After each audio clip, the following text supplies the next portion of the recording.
I'm not stressed out. I'm not frustrated. I'm not spending my evening dreading the morning. So I have the space in my brain to focus on life, like making dinner and spending time with my family.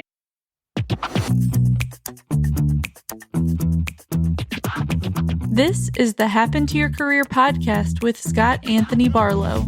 We help you stop doing work that doesn't fit you, figure out what does, and make it happen. We help you define the work that is unapologetically you and then go get it. If you feel like you were meant for more and you're ready to make a change, keep listening.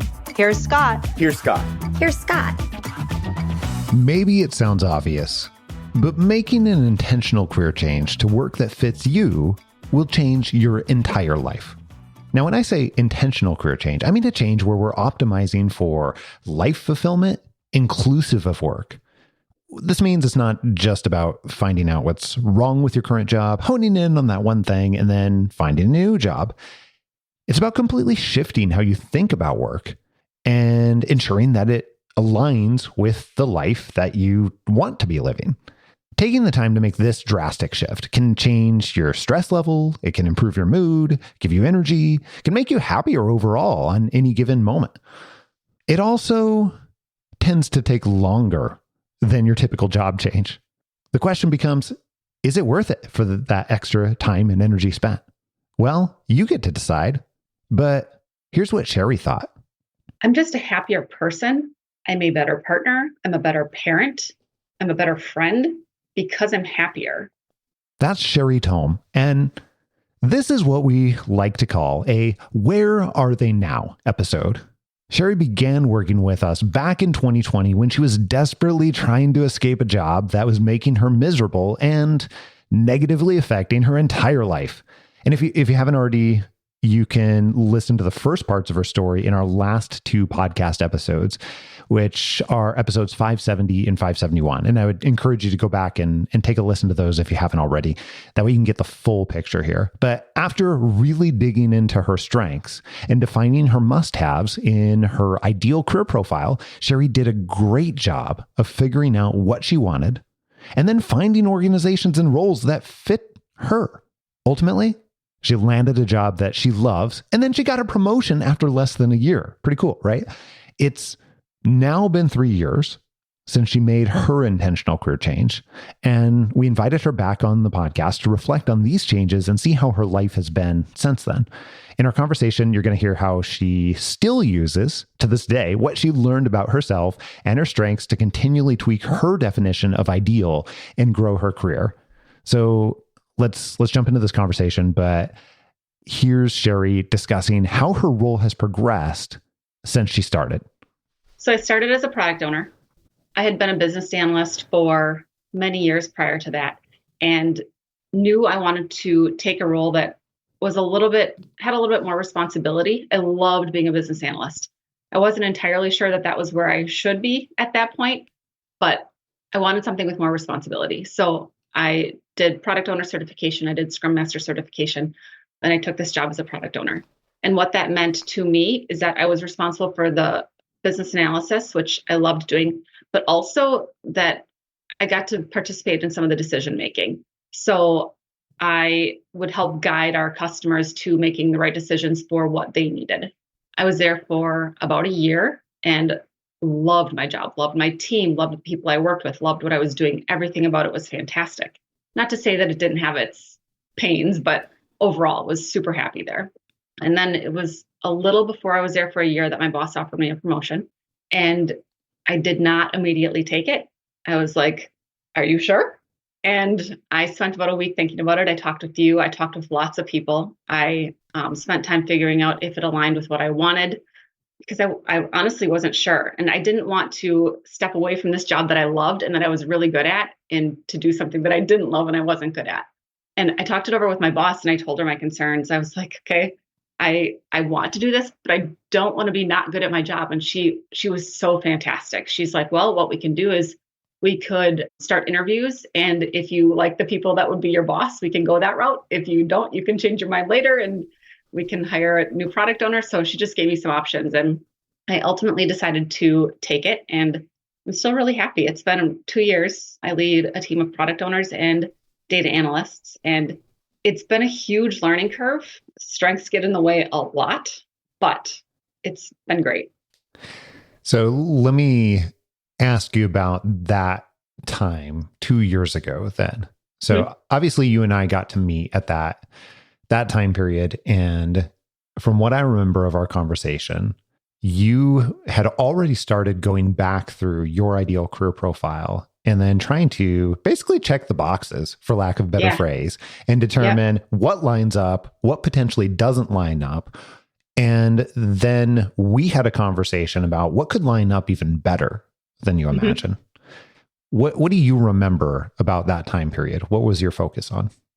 I think after being in a job where I was unhappy for a long time, for me, one of the most important things was to be happy in my role. I didn't want to be in a spot where I was like stressed out or didn't like what I was doing. And so I needed to make sure that this is going to align with all the things that I'd learned, right? My strengths, and that's a big one. And I mean, what I wanted.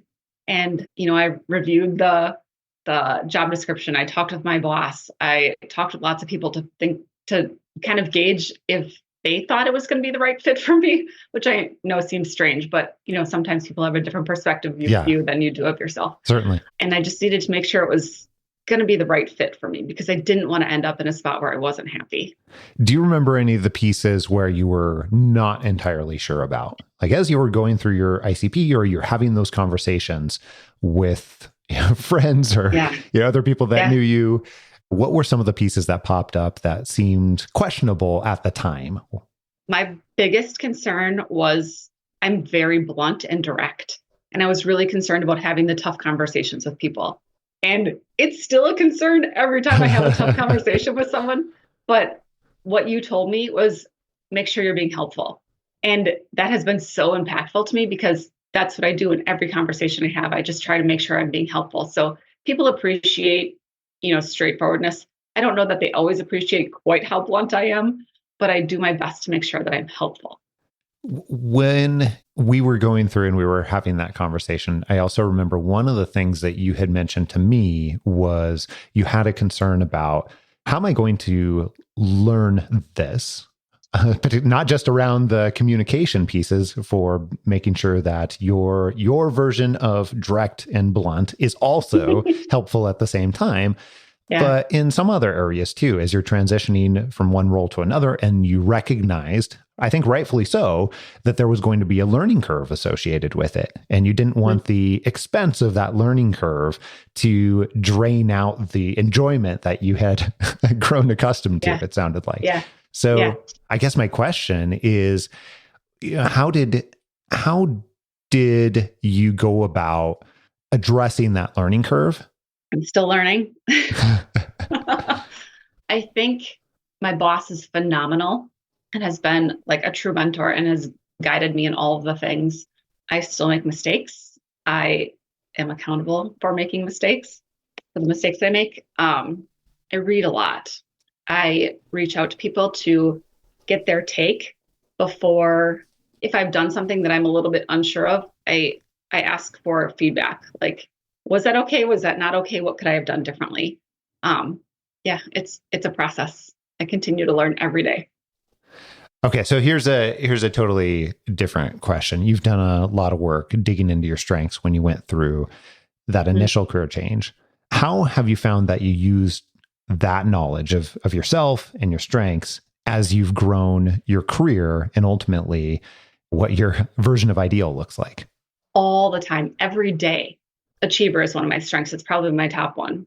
It is often in the way because I'm very much a person who likes to get things done, to check them off the list. And as a people manager, I can't be the one who checks them off the list. I have to help others check them off the list. And not everybody works the same way I do. So that's been probably my biggest struggle, is allowing that to be okay with me. You know what I mean? Like, obviously they can work however they want. And I just have to be okay with the fact that not everybody works like me and not everybody learns the way that I do. And so I think that's recognizing that that's the achiever in me has been huge. I think had I not done this, had I not gone through that exercise and figured out what my strengths were, I don't know that I could take that step back and recognize that it's me getting in the way of myself. I think also that raises the question for me. How do you find that you're able to take some of this knowledge that you've accumulated for yourself and help your team grow in their roles and make their work a better fit in one way or another? Because that's part of what I think I hear you alluding to. Like everybody works differently, right? Yeah. Yep. It kind of ebbs and flows on how much I focus on it, but I have on more than one occasion recommended that specific people of my team, not all of them, but look into what their strengths are, what their style is, how they work best, how they learn best. Last year, as a team, there are 14 of us. We did the MBTI, and it was really interesting, so interesting to see how some of us were alike and some of us were so different. And the people that I thought were like me were generally the opposite, and vice versa. So that was really interesting. But I think it's important to know ourselves and to learn these things about ourselves. So I do recommend those kinds of things to my team. Very Can't cool. force them to do it, but I like when they do. Makes my life a little easier. So tell me more along this line of strengths then. What else have you found that has changed how you're looking at how you're doing work in order to lead with your strengths or in order to focus on where you can best contribute? So one of my strengths is learner, which, when I'm reading about strengths, a learner is either learning or teaching. I'm a terrible teacher, horrible teacher. And so that has been, as a people manager, that's been kind of a struggle. Like, I want to be learning, but I need to be teaching and I need to be coaching. So I've been spending a lot of time figuring out how to be a better coach. So, reading different articles, reading different books, asking more questions. What I hear you say is that you recognize that you're a learner. And for you, that means spending lots of time learning and then working with other people as you're learning to improve yourself, and then working with other people to help them improve. And part of the way that you're doing that is by coaching. It sounds like part of the learning you've been focused on has been learning to ask better questions, learning to be able to allow other people to talk, listen to them. Put that. I have just been like, I'm not a good teacher and I need to figure this out, but I'm a great learner and I need to help them to learn. I like that. Well, sometimes you have to come on the HTYC podcast to be able to put it all together. Like, right. That is what we do around here, Cheri. No, but seriously though, I think that just knowing what I know about you, that I could absolutely see that being very, very, very true, because you do have this not just propensity to learn, but also this need or desire to be able to learn. And I think for you, from everything I know about you in the past, I've seen that you also apply it really well to whatever real world situation that you're in, as long as you're feeding that learning and as long as you're seeing how to use it with other people. Is that right? Yeah, that's absolutely true. And we had talked about one time before that in previous jobs, I wasn't feeding that learning quite enough. And so I would find things outside of work where I could continue to do that, because it is such a strong part of me.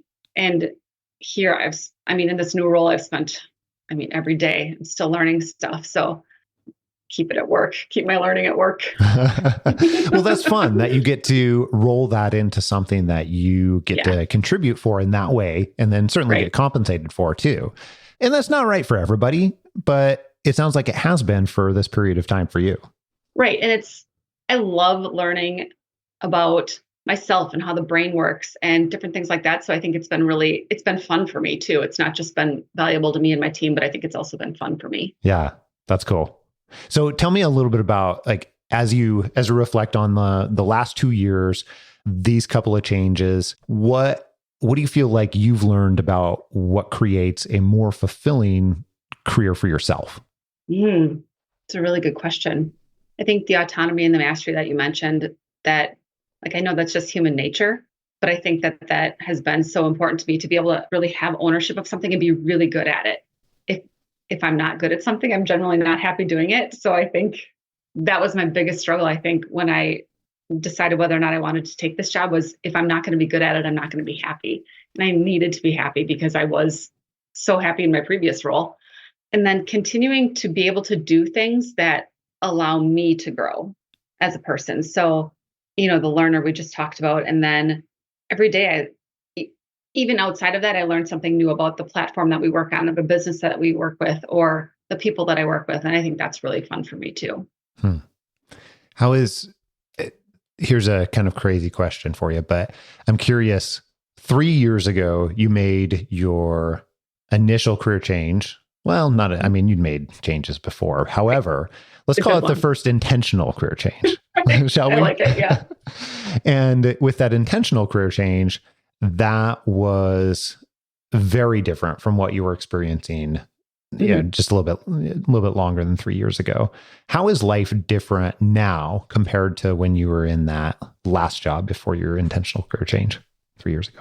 I'm just a happier person. I'm a better partner. I'm a better parent. I'm a better friend because I'm happier. That's been huge. That's amazing. Do you find that other people notice too? How do you know you're happier? I'm curious. That sounds like a silly question, but well, I get dressed in the morning. That is a good sign, I think. Which I know, that sounds so stupid, but yeah, where I'm currently at, we have our cameras on all the time. Yep. And where I was previously, we never did. I never met my coworkers. I would talk to them. I could see them on the sidewalk though, and never have known who they were. But I would literally work in my pajamas, and I don't do that anymore. I get dressed every day, which, like I said, I know that sounds stupid, but it's a thing. It is a thing. I think I needed to be a little bit more put together when I started my day. Yeah. And I think that was just a symptom of me not being in a place where I was happy and fulfilled. I worked in my pajamas.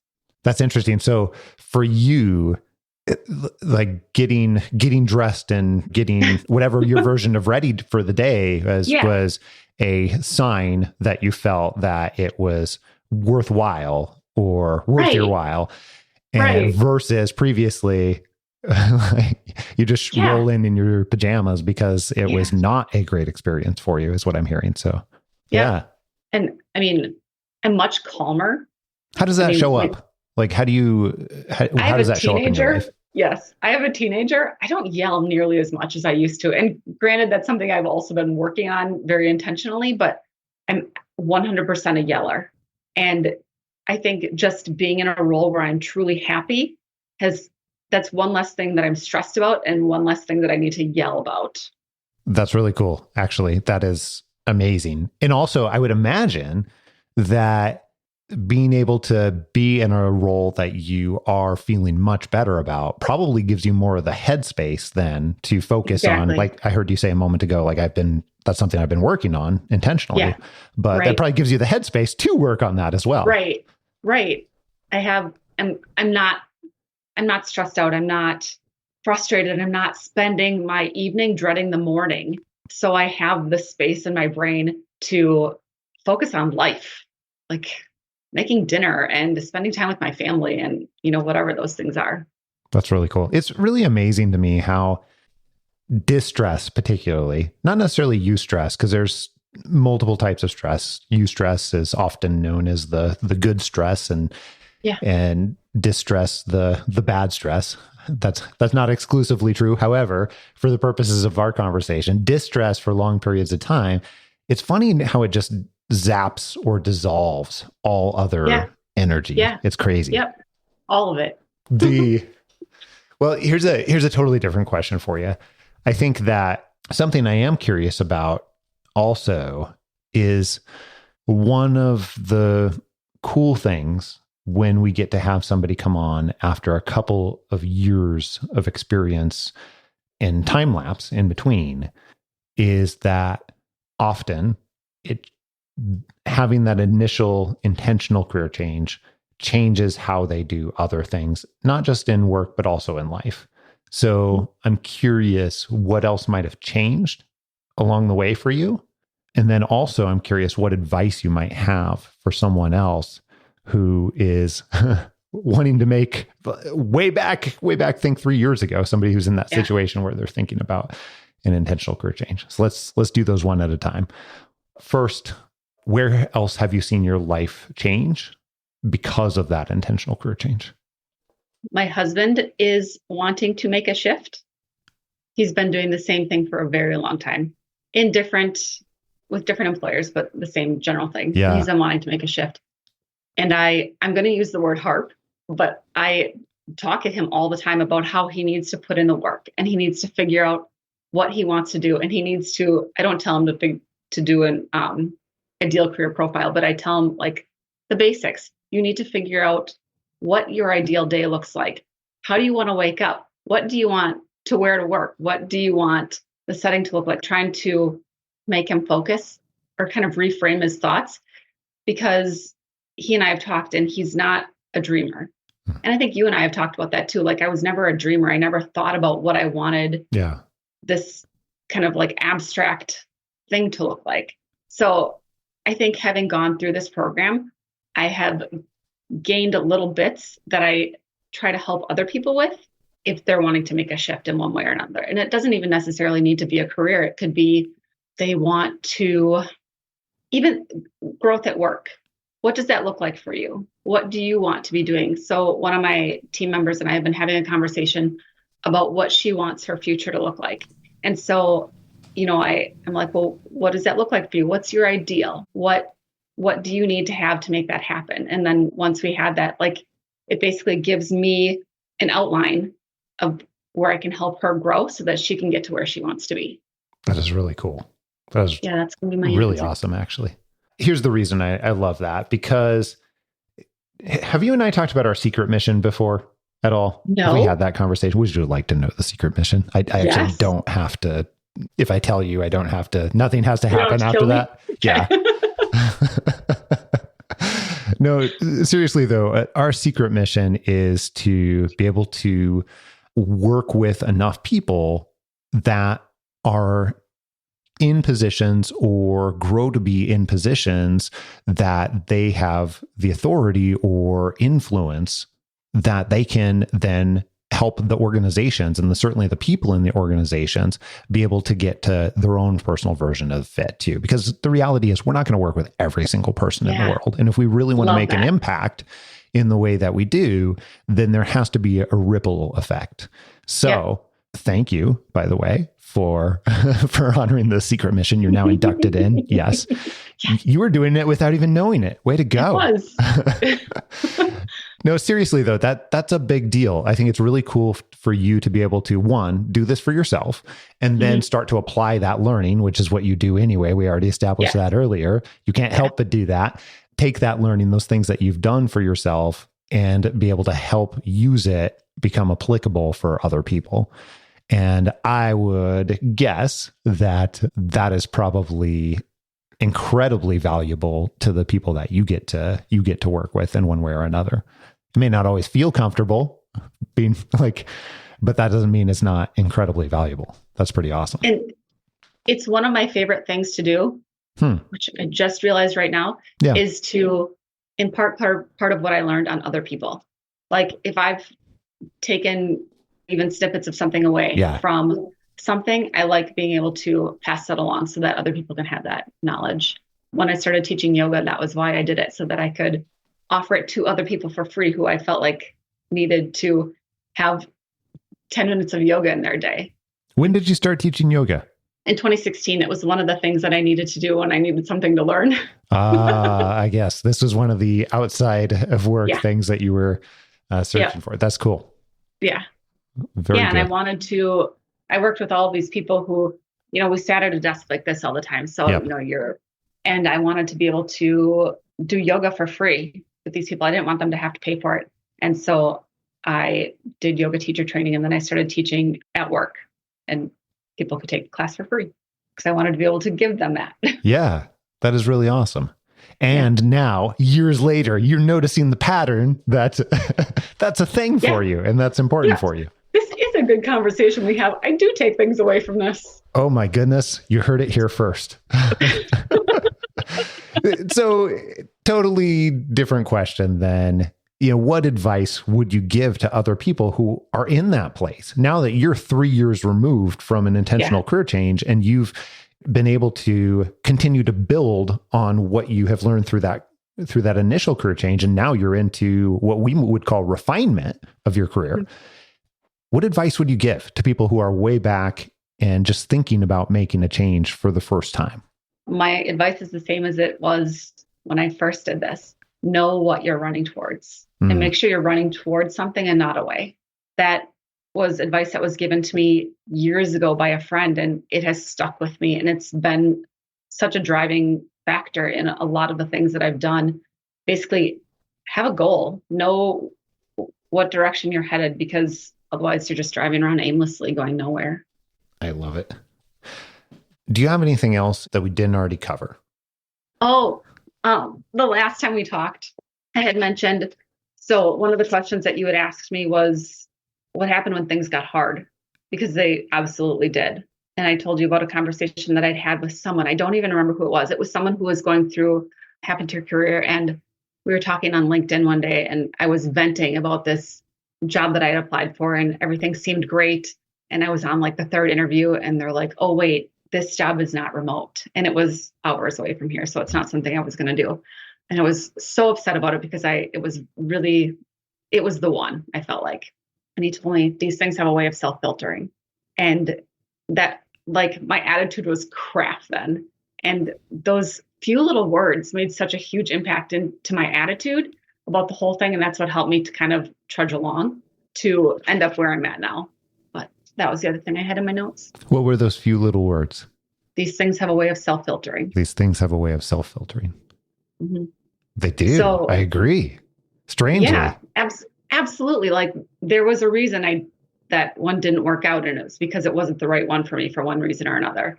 And so when he said that, it kind of like gave my brain the space to think that way and be less upset about it and continue on until I found the right fit. But yeah.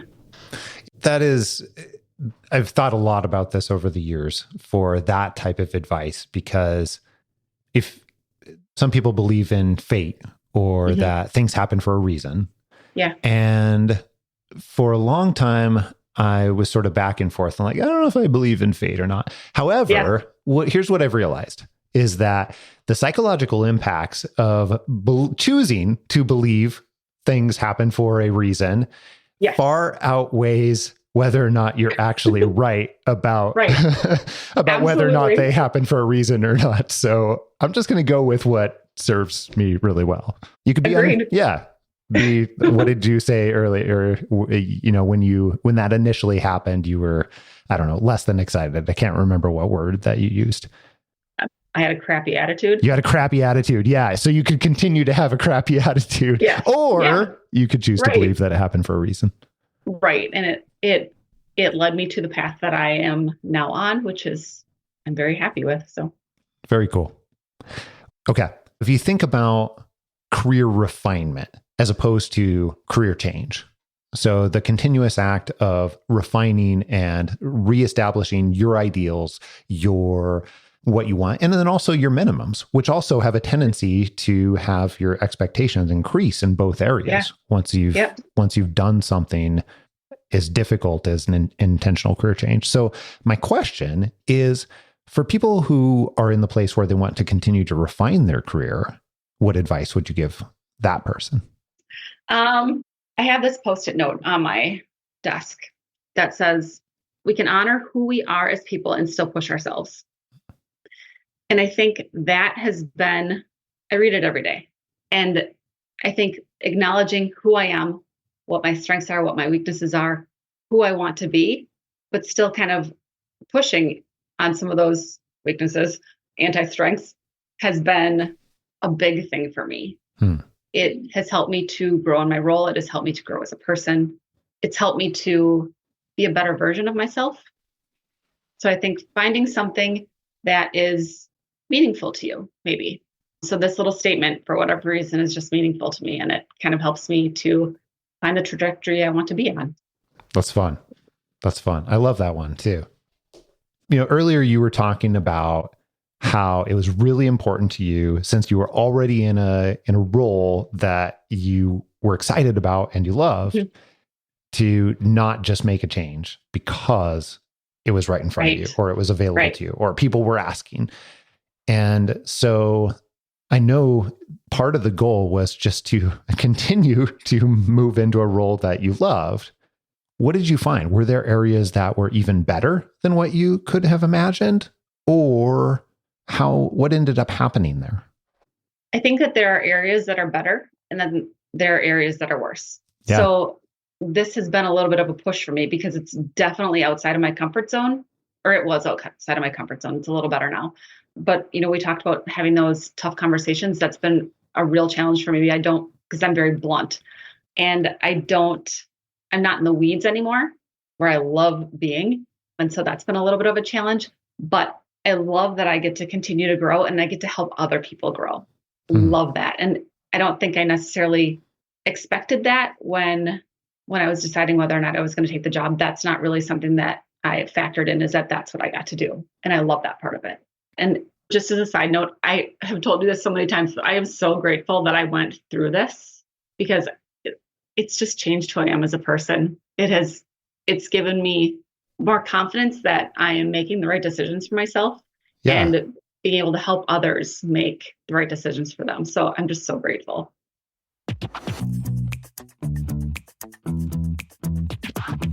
Most of the episodes you've heard on Happen to Your Career showcase stories of people that have taken the steps to identify and land careers that they are absolutely enamored with, that match their strengths and are really what they want in their lives. If that's something that you're ready to begin taking steps towards, that's awesome. And we want to figure out how we can help. So here's what I would suggest. Take the next 5 seconds to open up your email app and email me directly.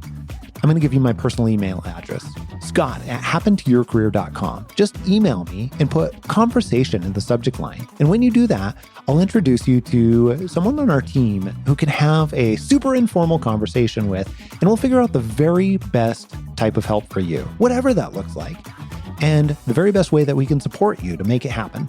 So send me an email right now with conversation in the subject line. Here's a sneak peek into what we have coming up in store for you next week. Why is it that some people seem to move up the career ladder and make money much more easily, while others stay stuck in the same pay for years?